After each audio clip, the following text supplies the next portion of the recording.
Let's move to the Michigan offense, which does look like it's kind of a work in progress. I mean, Davis Warren was named a Michigan starter at some point midweek before the open competition heading into game week, which doesn't necessarily indicate that you're super far along in terms of establishing and maintaining an identity. Texas comes in last year 116th against the pass. Apparently have, made that a focal point this offseason. They only allowed 74 passing yards to Colorado State. But again, it's Colorado State. To me, it comes more down to Michigan's ability to potentially run the football here. Kalel Mullings, Donovan Edwards, Alex Orji. If they can get that going, then, I think Michigan's got, a pretty good shot.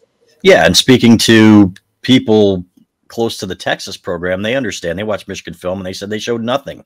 It was as vanilla gets. And we've said, we've heard the same thing from the Michigan coaches. And, what do you expect us to go out there and throw everything? First of all, to overwhelm Davis Warren in his first start. And second of all, they've been talking all summer about being, leaving Texas guessing and prepared for both quarterbacks and so on and so forth. And so they didn't want people to know who the starter was right away. And they wanted to show two starters. And you still have Texas probably thinking, well, could Alex Orji come out? It would have been better if he hadn't bounced past that one to the sidelines.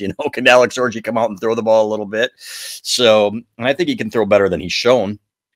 So I don't think they're really sure what to expect. I know Michigan's receivers are better than they've shown. Tyler Morris needs to be better. Samaj Morgan needs to step up a little bit. But you know what? Colston Loveland is essentially a wide receiver in this offense. So you're going to see him get a little bit of attention, a little added attention, I would imagine, from Texas. And there are weapons out there, guys. Kalel Mullings is a weapon. I don't think we saw him throw a pass to the backs, did we, in the last game? If I'm not mistaken, I can't remember any. A couple. Kalel dropped one. Oh, did he? Donovan yeah, the little ones over the middle. Yeah, but I'm talking about, that's fair. But they're going to put them in positions to succeed. I trust Kurt Campbell, right? Now, at the same time, you can only do what your guys are capable of, right? And if Dom Jedice is going to miss some communications or some assignments, and then it's going to blow up any play, and you're only as good as the execution. At the same time, I think he'll be putting them in good position to make plays. I trust that he's been working, knowing Kurt Campbell the way we do, I trust that he's been working on that game plan all summer for this game, guys. I think the first series or two are going to be critical. Got to move the ball, got to get some points, in my opinion, and get something established here when the plays are scripted. You're on mute, AB. My bad. That's what happens when a little background noise here. I went back and watched the Colorado State game from last week. Obviously, anytime you beat a team 52-0, you have handled your business. But watching that Colorado State offense, I think that first off, I think they ran the ball for about, I think it was 125 yards. Their offensive line was getting a little bit of push. And one of Texas's biggest questions coming into this year was how they replace, Byron Murphy, who I think was the number, top 15 pick or top 20 pick. Devondre Sweat was the guy that went early in the second round. Those guys kind of made that defense go last year. Super stout up the middle, not at all unlike what Michigan has this year. So I think they're still kind of looking for answers there. They didn't pop. Colorado State didn't pop any big runs, but there were a lot of body blows, and I think it's one of those things where if Michigan is able, as we saw late in that game, when you had guys on assignment and getting a hat on a hat, they're moving the football. And I think this is, for as much as, Donovan Edwards, we're waiting for a big, his first breakout game of this season. Of course, he's had a ton of them in the past. This feels like a Kalel Mullings game again. A steady body blow. I think one of the best things they can do for this Michigan defense is go on these long, sustained drives, move the ball down the field, the body blows in the run game. And, I kind of think that, the middle of the field, I saw it a lot. There are a lot of opportunities left on the table for Colorado State to kind of attack there. And that's where Colston Loveland comes in. That's where I think Marlon Klein can be a little more of a factor in this game. Michigan wide receivers, let's call it what it is, basically no-showed last week. A lot of mistakes left on the field there too. So I think Colorado State was a 35.5-point underdog for a reason. But that game is maybe just even slightly more competitive. I think if, the quarterback is getting the ball out, getting it where it needs to be. And again, we didn't see a ton of that last week with Davis Warren, but I think he's capable, and it's got to be clean. It's got to be mistake-free football. But, I saw a team that had maybe a few more cracks than you would think for a group that came out and won 52-0 in week 1. Now they're extremely fast. They're extremely athletic. Their linebackers are going to fit the run extremely well. The Anthony Hills is a superstar. And Barden, the safety they have on the back end, is going to make things really difficult for Michigan to kind of take some of those deep shots. But there is a recipe here. Unfortunately, I can't confidently say if Michigan can crack the code because of all the things we saw on tape last week. So, again, this is an identity game for Michigan. If you can move the ball on the ground, if you can kind of attack the death by 1,000 paper cuts approach, you're going to be in this game till the fourth quarter and maybe have a chance to win it.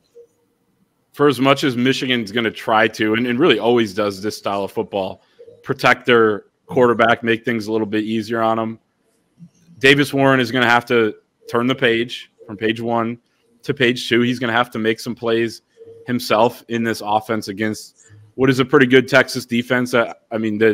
Watching them, and Chris and I were coincidentally at Texas versus BYU last year. I wasn't scouting, believe me. But wait a minute. There is video out there that indicates otherwise.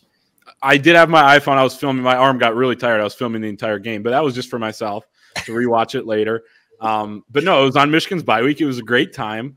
And I just remember seeing Tavondre Sweat and Byron Murphy and being like, holy wow, like those dudes can play. Obviously, they were huge, big-time draft picks. And then watching Texas versus Colorado State, the D-line didn't stand out as much. They have a lot of depth on the edge rusher spots. The D tackles are a question mark. The linebackers are fantastic. And the corners and safeties look at least better against Colorado State than they did last season. That was kind of their big downfall. They allowed 430 passing yards to Michael Penix in Washington. They lose by 7 in the Sugar Bowl and would have played Michigan in the national championship game had they been able to stop the pass a little bit better. But Davis Warren is going to have to be put in some better spots by the Michigan run game. They were off schedule too much last week. They had 4 times where it was 3rd and 9 or longer. They went 0 for 4 on those opportunities. They averaged 7.5 yards to go on 3rd down. That's got to be lower this week so he can make some of those shorter throws. If they're not going to go deep with him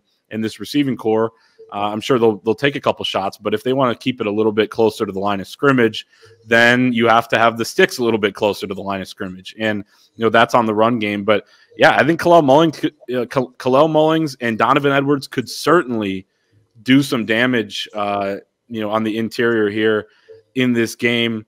But that's going to be the most fascinating thing is what can Davis Warren give you in this big game? And can the Michigan O-line and run game take over in yet another big game? I was reading a great article around InsideTexas.com, the On3 Texas site earlier. It said, Texas can't fall for this Michigan trap. And it laid out basically the entire plot of this game where touchdown favorite, great passing attack comes in. And said, no, we're talking about Michigan, Ohio State the last 3 years, not Michigan, Texas, but it is really similar. And Michigan's been able to control the line of scrimmage in all those games, win them all. So it feels like a similar spot here. But can Michigan do it with a whole new group of personnel is the big question for me. That's the biggest question is what's the offense going to do against these guys, against the speed. But I'm glad that they played a solid opponent in week 1, a good opponent. Yeah. I'll call him a good opponent because there's no fool's gold out there, right? It's not like going against a bunch of chumps from Bowling Green, with all due respect. I said with all due respect, so I can say whatever I want. So, and thinking that you're all that. They know they have some things to shore up, and they know that this opponent's going to be outstanding. It's a little early than they usually get them on the schedule, if we're being honest. So that to me is the key. How the tackles hold up, Evan Link and Miles Hinton in pass pro, I think is going to be huge. Getting the kids Davis Warren some confidence early on in the game. And as Doug Skeen, my podcast partner, says, former offensive lineman, the best way to ruin a kid's confidence is by letting him get hit. So they got to keep him clean, got to come out with some creative play calling early and establish a little bit of the running game. If that means, man, I would imagine Donovan Edwards is going to get the nod, right? If it were me, I'd have them both on the field at the same time with the first snap and keep them guessing. But they've got to get something going there. You cannot be in 2nd and 3rd and long early on in this game and get to where you want to be, in my opinion.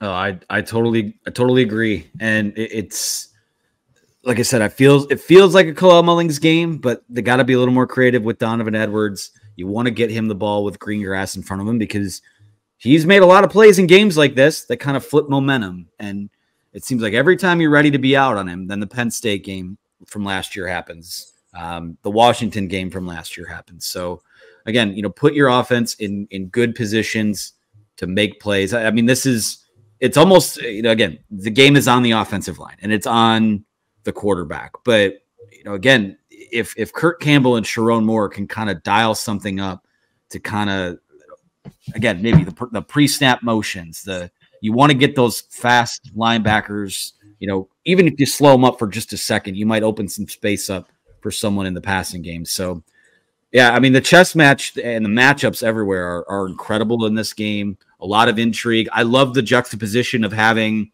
Quinn Ewers, who we've heard about as a 5-star guy, probably since he was 13 years old with a mullet.